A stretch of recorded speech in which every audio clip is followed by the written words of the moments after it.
कमला जी का हंसता खेलता परिवार अचानक आए तूफान से उजड़ गया। मानो पतझड़ के बाद पेड़ पर सारे पत्ते झड़ गए हों, वैसे ही उनका परिवार बिखर गया। कमला जी और उनके पति विवेक जी और उनके 2 बच्चे, बेटा मानव अभी 10 साल का ही था और बेटी मानवी 12 साल की। विवेक जी का 10 बजे का ऑफिस का टाइम था। उससे पहले सुबह उठकर अपने दोनों बच्चों का सारा काम खुद करना, उनको खुद से नाश्ता कराना, स्कूल भेजना। लेकिन एक दिन ऐसा हुआ कि रात में सोए और सुबह विवेक जी उठे ही नहीं। बस तब से ही कमला जी की दुनिया तो उजड़ गई, लेकिन अपने दोनों बच्चों को देखकर अपने अंदर साहस जगाया और बच्चों को अच्छी शिक्षा देने के लिए सिलाई करती, दूसरों के घर जाकर काम करती, तो कभी स्कूल में पानी पिलाने का काम करती। जैसे तैसे सुख दुख पाकर बच्चों की पढ़ाई पूरी की। बेटे को आगे की पढ़ाई के लिए शहर पढ़ने भेज दिया। वहाँ मानव ने अपनी पढ़ाई के साथ साथ किसी होटल में काम करना भी शुरू कर दिया। वो अपना और अपनी बहन की पढ़ाई का खर्चा निकाल लेता। कभी घर जाता तो अपनी बहन मानवी के लिए और माँ के लिए कपड़े लेकर जाता। कमला जी बहुत खुश होती। मानव ने अपनी पढ़ाई पूरी की और एक अच्छी प्राइवेट कंपनी में काम करने लगा। कुछ ही सालों में अपनी बहन की शादी की और अपने लिए शहर में एक कमरा किराए पर लिया और अपनी माँ को अपने साथ शहर ही ले आया। मानव को भी अपनी कंपनी की रोशनी से प्यार हो गया और जल्द ही दोनों शादी के बंधन में बंध गए।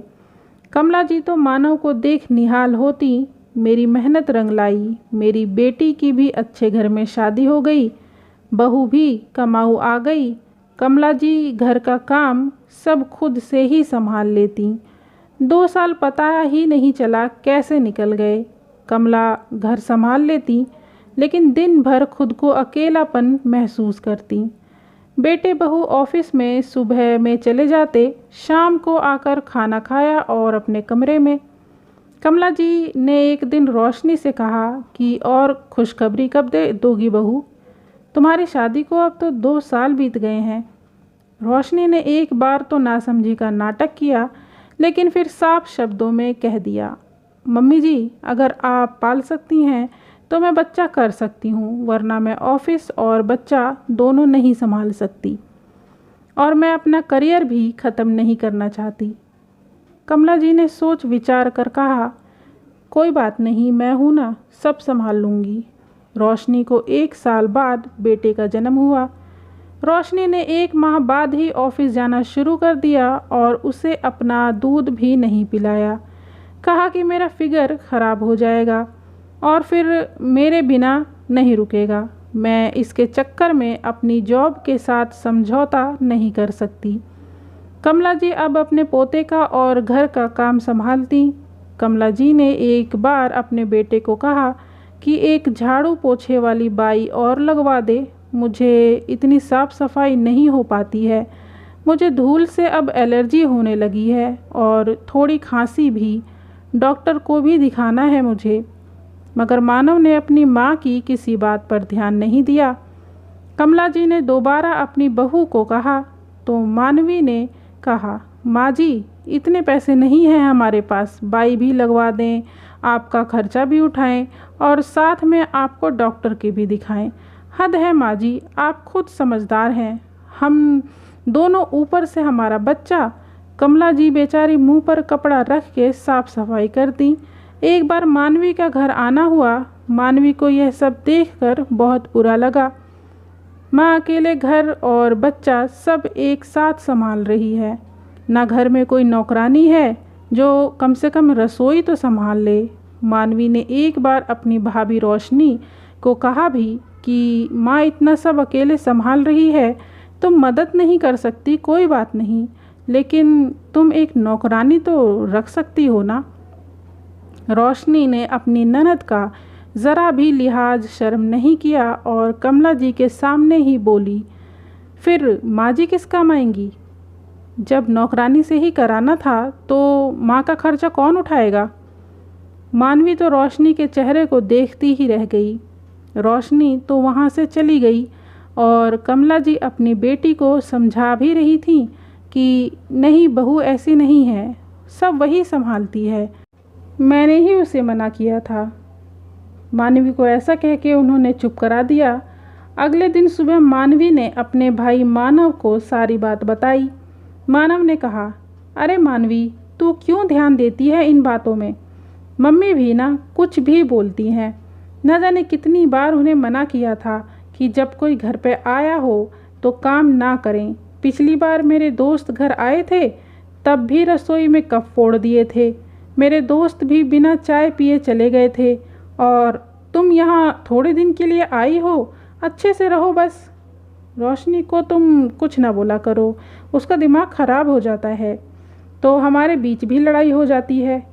मानवी तो चुपचाप अपने भाई की बातें सुन अपनी माँ के पास आ गई। फिर मानवी ने सारी बातें अपनी सासू माँ को बताईं तो मानवी की सास ने कहा कि अपनी माँ को यहाँ ले आ, भाई भाभी को अपने आप अकल आ जाएगी। जो बड़ों का सम्मान नहीं कर सकता वो आगे पछताएगा।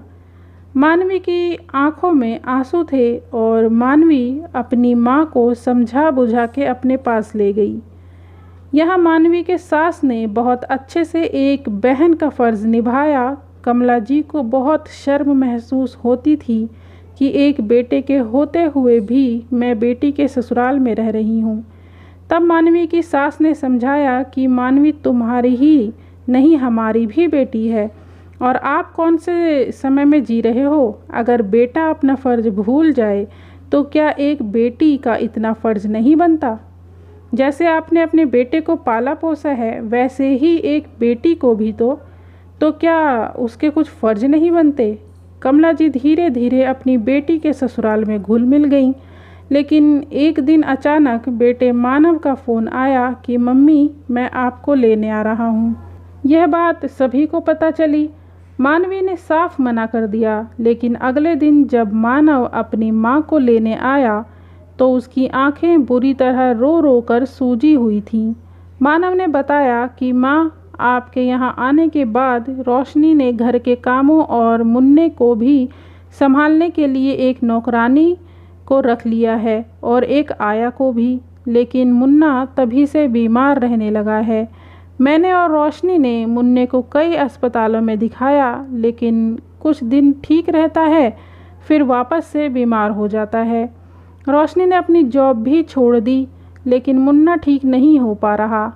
माँ, मेरा परिवार बिखर गया है। माँ, हमारे लिए ना सही अपने पोते के लिए हमारे साथ चलो। रोशनी भी बहुत शर्मिंदा है, आप बस हमारे साथ चलिए। अब माँ, आप ही हमारी उम्मीद हो। कमला जी का दिल अपने पोते को याद करके, उसका क्या कसूर है, अभी 2 साल का भी नहीं हुआ था, मैं उसे छोड़ आई थी और अपनी आंखों में आंसू ले आई। मानवी की सास ने कहा, देखा ना अब कैसे आपका बेटा चला आया है, अब माँ की याद आ गई सबको। कमला जी ने अपनी समधन को दिल से धन्यवाद कहा और कमला जी अपने पोते के पास आ गईं। घर पर पोता कमला जी को देखते ही दौड़ पड़ा और रोशनी के चेहरे की सारी चमक भी कब की जा चुकी थी और वो कमला जी के पैरों में झुक गई और बोली, मम्मी जी, आप इस घर की असली रोशनी हो, आपके रहने से ही घर चमकता है। मुझे माफ़ कर दो, मैंने आपकी अहमियत को समझा नहीं। कमला जी ने अपनी बहू और पोते को गले से लगा लिया।